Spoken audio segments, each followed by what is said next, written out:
Why do you keep surviving what should have destroyed you? Why does your heart refuse to break when everyone else's would have shattered into 1,000 pieces?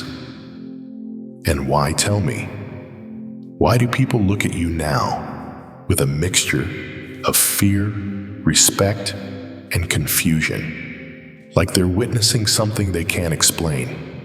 You're here because something is stirring in your spirit right now, a recognition, a knowing. They've been watching you, studying you, trying to figure out how you're still standing after everything that tried to bury you. And lately, the whispers have gotten louder. They've got mad heart, not regular courage, not everyday strength, but something that looks supernatural, something that defies human logic.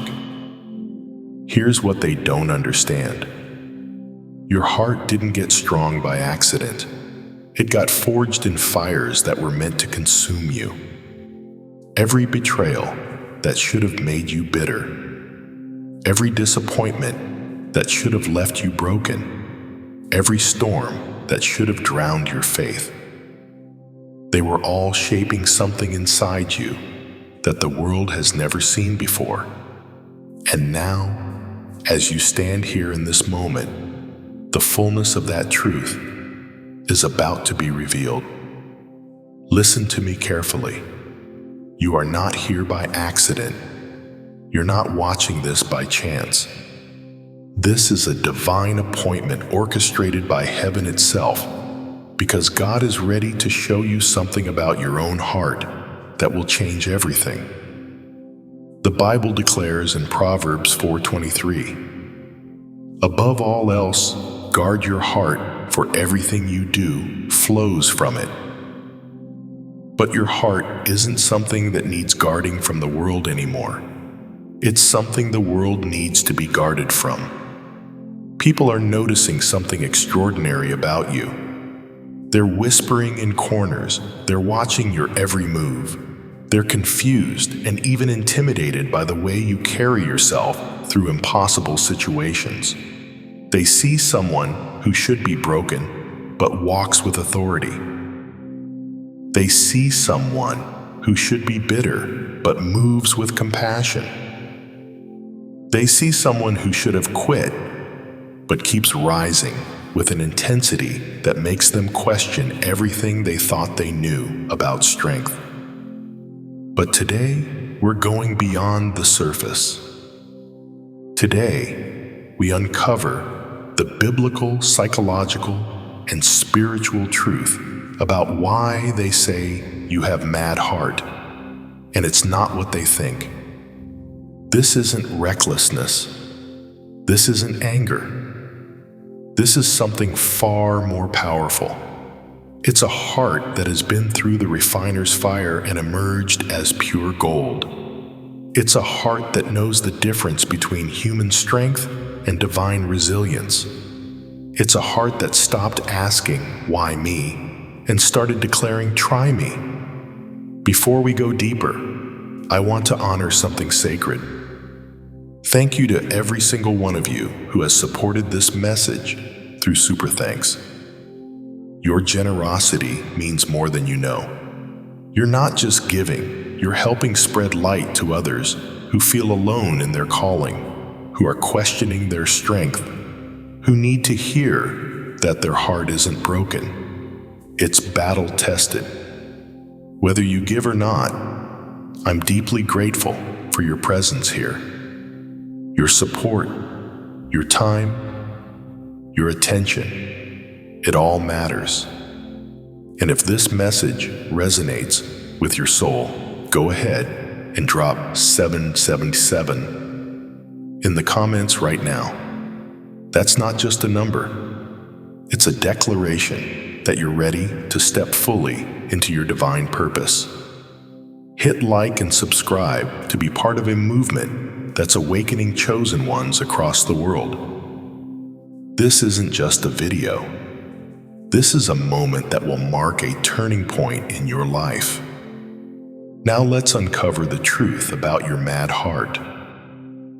Why does your heart keep beating when everything around you has tried to stop it? Why do you still rise when the weight on your shoulders could have buried someone else 6 feet under? And why answer this honestly? Why do people look at you with that strange mixture of awe and confusion, like they're staring at someone who shouldn't still be here, shouldn't still be standing, shouldn't still have the audacity to smile after everything that tried to destroy you? Let me tell you something that will shake the foundation of how you see yourself. Your strength has never been yours alone. Never. What people are calling mad heart in you, that unexplainable resilience, that supernatural endurance, that refusal to break when everything logical says you should have shattered, that's not coming from your willpower. That's not coming from your personality. That's not even coming from your determination, as strong as it may be. That strength is divine architecture. God Himself designed your heart to withstand pressures that would collapse ordinary vessels because you were never meant to carry an ordinary assignment. The world sees your strength and tries to measure it by human standards, and that's why they can't understand it. They look at what you've survived, the betrayals that should have made you bitter, the losses that should have left you hollow, the disappointments that should have rewired your entire personality into something dark and unrecognizable. And they can't comprehend how you're still capable of love, still capable of trust, still capable of hope. They're trying to solve a spiritual equation with natural mathematics, and it will never add up for them, because your heart wasn't built in comfort. It was forged in the kind of fire that either purifies you into gold or reduces you to ash. And here you stand gleaming. Think about Joseph, sold into slavery by his own brothers, the people who were supposed to protect him, who shared his blood, who knew his dreams and his heart. Thrown into a pit, sold like property, falsely accused of assault, forgotten in a dungeon for years. Everything that happened to Joseph was designed by the enemy to kill his destiny before it could manifest. But here's what the enemy didn't understand. God was building something in Joseph's heart that couldn't be built anywhere else. Prison wasn't punishment. It was preparation. The pit wasn't defeat. It was divine education. Every betrayal was removing something weak from Joseph's character and replacing it with something unbreakable. And when Pharaoh's dream needed interpretation, when Egypt needed someone with not just knowledge, but with a heart that had been tested by isolation, rejection, and abandonment, God said, "I have just the man." Joseph didn't rise to power because life was easy for him. He rose because his heart had been through a refinement process that made him capable of carrying authority without corruption power, without pride and wealth, without losing his soul. That's the kind of heart you carry, beloved. A heart that has been put through hell and came out holding heaven's blueprint. Or look at Esther, an orphan girl raised by her cousin, living in a foreign land, under an empire that didn't value her people. She had every reason to stay small, stay hidden, stay safe. But God placed her in a palace for a reason that had nothing to do with her comfort and everything to do with her calling. When the moment came and her people faced annihilation, Mordecai told her something that echoes through time and lands directly on your life right now.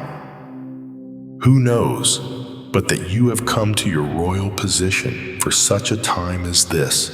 Esther 4:14. She had to risk everything. Her safety, her position, her very life to step into the purpose God had prepared. And her response shakes me every time I read it. If I perish, I perish. That's not recklessness. That's a heart that knows its assignment is bigger than its survival. Your heart carries that same DNA. You didn't get strong by accident. You got strong because you were chosen to carry weight that others couldn't handle.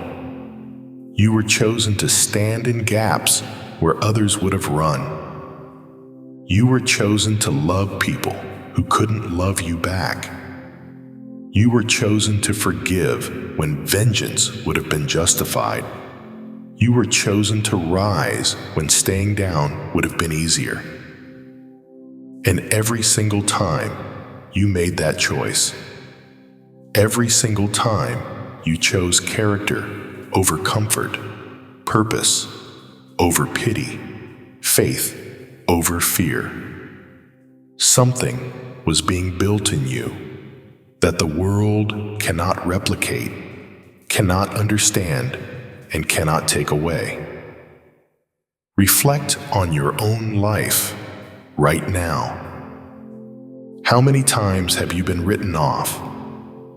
How many times have people counted you out, assumed you wouldn't make it, predicted your downfall? And how many times have you proven them wrong, not by arguing, not by defending yourself, but simply by refusing to die? Your existence is your testimony. Your resilience is your sermon. Your unbroken spirit is a living declaration that when God builds something, nothing in hell can tear it down. Drop 777 in the comments if you recognize that your journey, every painful step, every lonely night, every moment you wanted to quit but didn't, has been part of a divine blueprint that's bigger than your understanding. Because what's happening in you right now isn't just about you.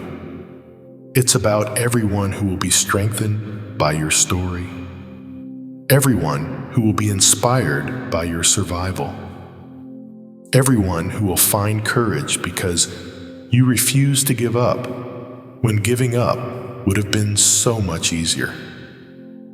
Your strength doesn't make sense to the world because they don't see the story behind your resilience. They only see the result of it. They see you standing when you should be crawling. They see you smiling when you should be shattered. They see you loving when you should be locked away behind walls of bitterness and rage, and it confuses them. It intimidates them. It makes them whisper about you in rooms you'll never enter, trying to piece together how someone who went through what you went through is still capable of being human, still capable of showing up, still capable of carrying light in their eyes instead of darkness. But here's what they'll never understand unless they've walked your path. Your strength was bought at a price they couldn't afford to pay.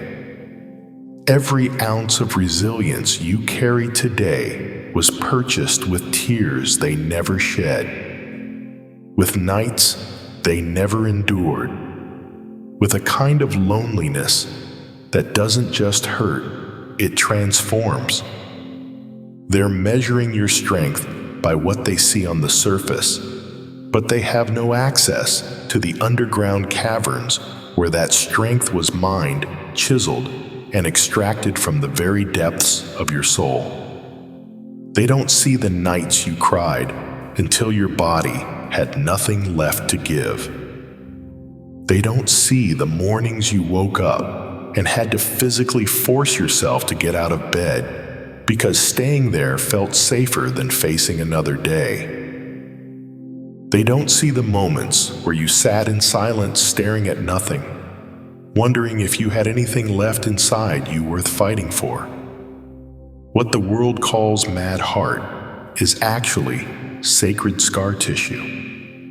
It's the evidence of wounds that should have killed you, but instead became the foundation of something unbreakable.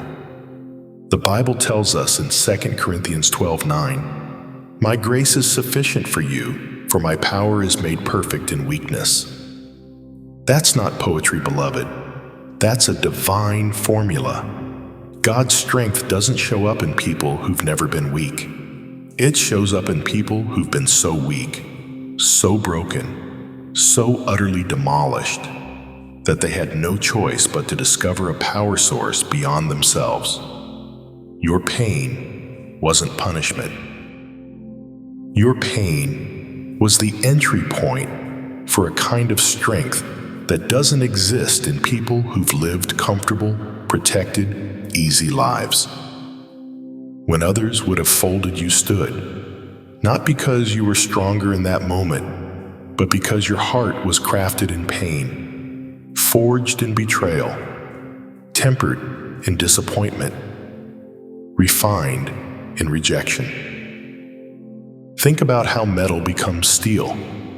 It has to be heated to extreme temperatures, pounded repeatedly, plunged into cold water, and brought back to the fire over and over again. That process doesn't weaken the metal. It transforms it into something that can withstand pressures the original material never could have handled. That's what happened to your heart. Every betrayal was the hammer. Every disappointment was the fire. Every moment of abandonment was the ice-cold plunge that shocked your system, but ultimately made you stronger, sharper, more resilient than you ever imagined possible. People look at you now and see someone who doesn't break easily, and they assume that's just who you are. They assume strength is your default setting, that resilience is your natural personality, that courage is something you were just born with. They have no idea that the person they're looking at today is completely different from the person you were before the pain hit. They don't know that you used to be softer, more trusting, more open, more naive about how cruel this world can be. They don't know that life shattered that version of you into a million pieces, and what you did next is what separates you from everyone else. You picked up those pieces, and instead of trying to glue them back into who you used to be, you let God reshape them into someone new, someone wiser, someone stronger. Someone who knows exactly what pain feels like and refuses to become what caused it. The world misjudges you because they see strength and assume it came easy. They see resilience and assume it's natural. They see your ability to stand in chaos without crumbling, and they think you're just built different, like you don't feel things the way normal people do. But the truth is the exact opposite. You feel everything. You feel it deeper, sharper, more intensely than most people can handle. The difference is, you've learned how to feel it without letting it destroy you. You've learned how to carry pain without letting it define you. You've learned how to walk through hell without letting hell take up residence in your heart. Job understood this. The man lost everything. his children, his wealth, his health, his reputation. His own wife told him to curse God and die. His friends showed up to comfort him and ended up accusing him of secret sins that must have caused his suffering. Job sat in ashes, scraping his sores with broken pottery, and the world looked at him and saw defeat. But God looked at him and saw faithfulness. Job didn't understand why he was suffering. He questioned it. He cried out. He demanded answers. But he never let go of his integrity. He never became bitter. He never let pain twist him into something unrecognizable. And when God finally restored him, Job didn't just get back what he lost, he received double. Because the person who came through that fire wasn't the same person who entered it. His heart had been refined into something that could carry greater weight, greater blessing, greater purpose than the original version ever could have handled. That's what's happening in you, chosen one. The version of you that existed before the pain couldn't have carried what God is about to release into your life. That version was too trusting, too naive, too easily shaken by other people's opinions and actions. God needed to develop in you a level of discernment that can only come through betrayal. He needed to build in you a level of independence that can only come through abandonment. He needed to forge in you a level of faith that can only come through walking through seasons where everything you could see with your natural eyes told you to give up. But something deeper inside you kept whispering, "Not yet. Hold on. This isn't the end." Psalm 34:18 declares, "The Lord is close to the brokenhearted and saves those who are crushed in spirit." Notice it doesn't say He prevents the breaking. It doesn't say He keeps you from being crushed. It says He is close during it. He is present in it. He is working through it. Because God knows that broken people become His most powerful vessels. Crushed spirits become the fragrance that draws others to Him. Your pain positioned you for a level of intimacy with God that comfortable people will never experience. When you have nowhere else to turn, you turn to Him with a desperation that transforms your entire relationship with the divine. You stop praying religious prayers and start having real conversations. You stop performing and start surrendering. You stop pretending you have it all together and start crying out from the depths of your soul. And that's when you discover that He was there all along, holding you together, even when you felt like you were falling apart. The world sees your strength and thinks you don't need anyone. They think you're self-sufficient, emotionally detached, maybe even cold. But the truth is, your strength comes from knowing exactly how much you need God. It comes from learning that your own power runs out, your own wisdom fails, your own understanding hits walls it can't climb. Your strength is actually humility, wrapped in courage. It's the ability to say, "I can't do this on my own, but I know someone who can do it through me." And that partnership with the divine is what creates resilience that looks supernatural to people operating on purely human resources. Drop a comment right now about how your struggles have refined you.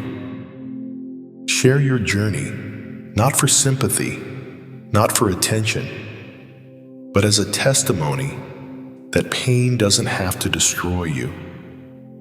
Let someone else who's in the fire right now see your story and find hope that they can make it through too. And drop 777 to declare that you are ready for what's next, because the strength that was built in your pain isn't meant to just help you survive. It's meant to position you for a level of purpose, impact, and blessing that requires the exact kind of heart you now carry. A heart that's been tested, proven, and certified by fire. A heart that the world doesn't understand, but heaven recognizes immediately. Because, beloved, what they're calling mad heart is actually a warrior's heart, a survivor's heart, a chosen one's heart that's about to step into the fullness of why it had to be forged this way in the first place. So, what exactly is this mad heart that has people watching you like you're some kind of spiritual phenomenon they can't quite figure out? Let me tell you what it's not. First, it's not anger disguised as strength. It's not bitterness wearing a mask of resilience, and it's certainly not the kind of hardness that comes from a soul that's given up on humanity. No, what they're seeing in you is something far more rare, far more powerful, and far more threatening to everything that thrives in darkness. What they call mad heart is the heart that has been through the fire, but refuses to become cold.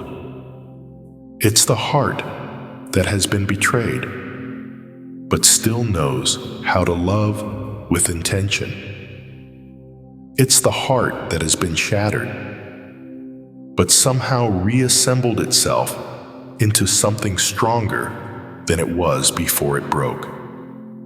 This is the heart that confuses people because it operates outside the normal rules of human behavior.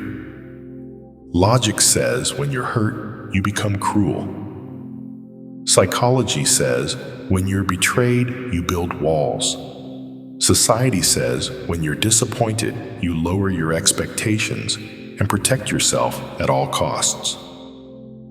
But your heart didn't follow that script. Your heart took every wound and turned it into wisdom. It took every betrayal and transformed it into discernment. It took every moment of pain and alchemized it into a deeper capacity for compassion that most people will never understand because they've never had to earn their softness the way you did. Look at David, a man after God's own heart. The Bible calls him in 1 Samuel 13:14. But let me paint you the real picture of David's heart. This was a man who loved so deeply that he wrote poetry about his devotion to God, who played music to soothe the tormented soul of a king who would later try to kill him. David loved his friend Jonathan with a loyalty that transcended politics and danger. He loved his enemies enough to spare Saul's life twice when he had every right and opportunity to end him. David's heart was tender, vulnerable, capable of weeping, capable of worship, so intense that he danced before God without shame. But that same heart, that same mad heart slew Goliath when everyone else was trembling. That same heart led armies into battle. That same heart declared in Psalm 18:37, I pursued my enemies and overtook them. I did not turn back till they were destroyed. David's heart wasn't divided into soft and strong. It was both at the same time functioning in perfect divine harmony. That's the mad heart. It's the ability to love fiercely while fighting fearlessly. It's the capacity to show mercy while never compromising on truth. It's the strength to be gentle without being weak, to be compassionate without being naive, to be kind without being a fool.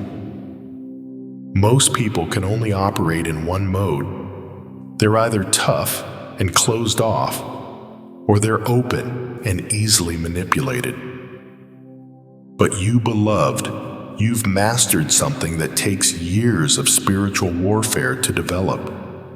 You can be both the shepherd and the warrior. You can hold a lamb and slay a lion in the same breath.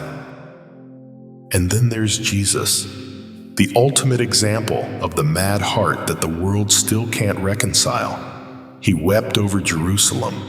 He had compassion on the crowds. He touched lepers, healed the sick, forgave prostitutes, and ate with tax collectors. His heart was so tender that children ran to him, so merciful that a thief on a cross beside him found salvation in his final moments. But that same Jesus, that same mad heart, walked into the temple and overturned their tables, called out religious hypocrites as whitewashed tombs in Matthew 23:27, and declared hard truths that made people walk away. He was meek, but he was never weak. He was loving, but he never compromised. He was merciful, but he never enabled dysfunction. His heart was mad in the holiest sense. It refused to fit into the comfortable boxes that religion and society tried to build around it. Your heart operates from that same blueprint. You're not passive. You don't absorb toxicity and call it peace. You don't enable dysfunction and call it love. You don't stay silent when truth needs to be spoken, just because speaking it might make people uncomfortable. Your mad heart is rooted in purity, not the kind of purity that's naive and untested, but the kind that has seen darkness, wrestled with it, and chosen light anyway. It's rooted in intentional love, not the kind that's desperate for approval, but the kind that gives because it's overflowing, not because it's empty and hoping to be filled. Proverbs 4:23 warns us, above all else, guard your heart, for everything you do flows from it. But guarding your heart doesn't mean closing it off. It means protecting its purity while keeping it powerful. It means defending its capacity to love without letting that love be weaponized against you. Your heart is guarded, but it's not locked. It's protected, but it's not paralyzed. It's wise, but it's not withered. And that balance, that divine tension between strength and softness, that's what makes people call it mad. Type 777 in the comments if you're ready to embrace the power that only a mad heart can bring. The power to love without losing yourself. The power to fight without becoming what you're fighting against. The power to stand in your truth without tearing others down. Because the world doesn't need more cold hearts or naive hearts. The world needs more mad hearts like yours hearts that have been through the fire and emerged as pure gold, ready to shine in the darkness and show others that strength and compassion are not opposites, they're partners. And together, they're unstoppable. Let me ask you something that's going to cut straight to the bone. How many times have you watched people who lied, cheated, manipulated, and deceived climb ladders you refused to touch? How many times have you seen dishonesty rewarded while your integrity left you standing alone in an empty room? And how many times be honest with yourself right now. How many times have you questioned whether doing the right thing was worth the price you had to pay? Because here's the truth nobody wants to talk about. Integrity is expensive. It costs you opportunities that could have changed your financial situation overnight. It costs you relationships with people who would have opened doors if only you'd been willing to bend your values. It costs you acceptance in circles where everyone else is playing games you refuse to learn. Integrity doesn't just ask you to do the right thing. It demands that you do it, even when the wrong thing would have been easier, faster, more profitable, and infinitely more convenient. And you, beloved, you've been paying that price for years while watching others prosper on shortcuts you could have taken but chose not to. Think about Daniel in Babylon. He was taken captive as a young man, stripped of his home, his freedom, his country, and placed in a culture that worshipped everything his soul rejected. The king offered him royal food, the best wine, comfort, and privilege that most people would have grabbed without hesitation. But Daniel knew something that most people never learn. Compromise tastes sweet going down, but turns bitter in your spirit. He refused the king's delicacies not because he was trying to be difficult, not because he wanted to stand out, but because he understood that the moment you compromise your convictions for comfort, you've sold something you can never buy back. Daniel 1:8 says, "But Daniel resolved not to defile himself with the royal food and wine." That word resolved, that's not a casual decision. That's a soul-deep commitment made before the temptation even arrived. And what happened? Daniel didn't just survive, he thrived. God gave him wisdom 10 times greater than all the magicians and enchanters in the entire kingdom. But here's what most people miss: that wisdom didn't come because Daniel was naturally brilliant. It came because he refused to compromise his integrity, even when compromise would have made his life significantly easier.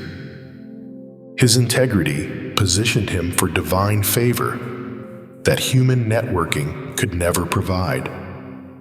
But first, he had to be willing to stand alone. First, he had to be willing to look different. First, he had to be willing to be misunderstood by everyone around him who thought he was taking life too seriously. You know that feeling, don't you? You've been in rooms where everyone else was cutting corners, and you were the only one refusing to participate.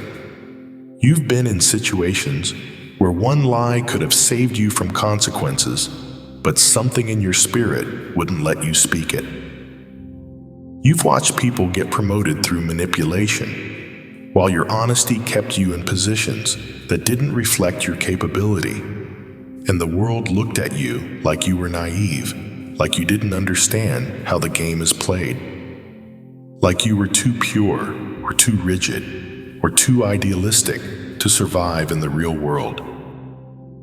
Think about Joseph again. He was in Potiphar's house, and Potiphar's wife wanted him. Day after day, she pursued him, tempted him, offered him what most young men in his position would have taken without thinking twice. One compromise, one moment of weakness. Nobody would have known. It would have made his life easier in that house. But Joseph understood something profound. What you do in private determines what God can trust you with in public. Genesis 39:9 records his response. How then could I do such a wicked thing and sin against God? Not, how could I do this to Potiphar? Not, what if I get caught? But how could I betray God? That's the mark of someone whose integrity runs deeper than fear of consequences. And what happened? Joseph got thrown in prison anyway. The woman lied. Joseph lost everything. His integrity didn't protect him from suffering, it guaranteed it. And for years, he sat in that dungeon while people who had compromised were walking free. But here's what the enemy didn't understand. Prison wasn't punishment for Joseph's integrity, it was preparation. God was removing every distraction, every shortcut, every compromise that would have limited Joseph's capacity to rule. And when Pharaoh needed someone to govern Egypt, he didn't look for the smartest person or the most connected person. He looked for someone with an excellent spirit, someone whose character had been tested in the dark and remained unbroken. That was Joseph. And that's you. Many will ask why you don't just compromise. They'll look at you like you're making life harder than it needs to be. They'll tell you that everyone bends the rules, everyone cuts corners, everyone plays the game. They'll say you're being judgmental, self-righteous, inflexible. But here's what they don't understand. You're not refusing to compromise because you think you're better than anyone. You're refusing because you know who you belong to. You're refusing because you've seen what compromise does to people's souls. You've watched integrity, less success, turn people into hollow versions of themselves. You've seen how the shortcuts that looked like blessings became curses that destroyed families, relationships, and legacies. Stand in your integrity, beloved. Don't let anyone convince you that your standards are too high or your convictions are too rigid. Don't let temporary setbacks make you question eternal principles. Don't let the success of compromised people make you doubt the wisdom of your choices. Romans 12:2 instructs us, "Do not conform to the pattern of this world, but be transformed by the renewing of your mind." You're being transformed while others are merely being conformed. You're being elevated while others are being elevated. You're on the road less traveled, and yes, it's harder, lonelier, and more costly than the highway of compromise, but it leads somewhere they'll never reach. Write a comment about a time you chose the long, difficult road for righteousness when doing the right thing cost you something significant, but you did it anyway. Drop 777 to declare that you'll continue to walk the road less traveled, that your integrity is not for sale, and that you'd rather stand alone in truth than sit comfortably in lies. Because your mad heart isn't just strong, it's uncompromisingly righteous. And that, beloved, is a weapon the enemy has no defense against. Chosen one, the time has come to understand this truth. Your mad heart, your strength, your endurance, they aren't just for you. I know it's hard to believe, but your divine resilience, the very heart that has been shaped in the fires of your trials, is not something you're meant to keep to yourself. You are not created to endure just for your own benefit. You are not built to survive just to make it through the day. No, you are called to be a beacon. You are called to shine God's love in the darkest places, to be a living testament to His grace, His mercy, and His power. Think about it for a second. Your strength isn't just for your own survival. It's for those around you. It's for your family, your friends, your community, and beyond. You've been given a heart that has the capacity to heal, to restore, and to uplift those who have lost hope.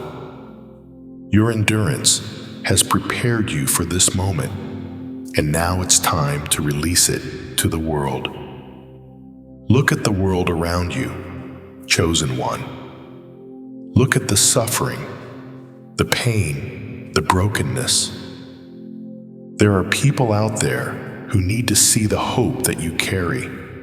There are people struggling with their own battles, their own pain, who are waiting for someone like you to step in and say, "You're not alone." Your mad heart, your willingness to endure, isn't just for you to survive. It's for you to show others the way. This is your moment to step out of the shadows and into the fullness of who you were born to be. You are here for such a time as this. Your heart was built in the crucible of life's hardest moments.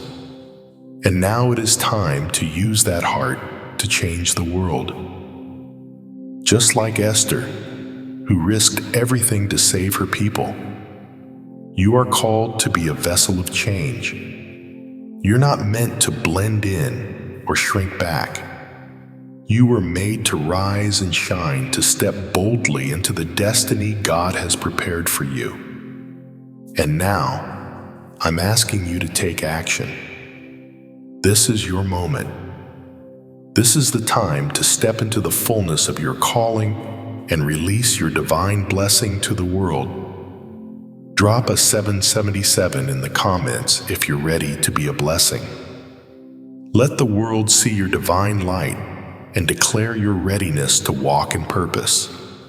This isn't just about you. This is about the people who are waiting to see God's power at work through you. Your heart, your story, your resilience, it's all meant for others. God has already paved the way. All you have to do now is step into it. God, we come before you today with hearts full of gratitude and purpose. Thank you for each and every one of these chosen ones watching today. You've brought them here for a reason, and your hand has been on their lives, guiding them through every trial and triumph. We ask that you continue to strengthen their hearts, guide their steps, and pour out your abundant blessings upon them. May they walk boldly in their divine purpose, knowing that they are not just survivors of life's battles, but conquerors chosen to share your light with the world. Lord, help them to see their divine calling, to stand firm in their strength, and to release their blessings into the world. Let their hearts filled with your love and power transform not only their own lives, but the lives of everyone they encounter. We trust in your plan, and we know you are leading them to greatness. Amen. If this message has touched your heart today, and you are ready to step into your destiny, now is your time to declare it. Drop a 777 in the comments below to affirm that you're ready to walk in your purpose with the strength and the heart that God has given you. And before you go, don't forget to like, share, and subscribe. Stay connected, stay in faith, and stay in purpose. The world needs the light you carry, chosen one. Keep walking boldly with that mad heart, because your journey is just beginning. Thank you for being here today. God bless you.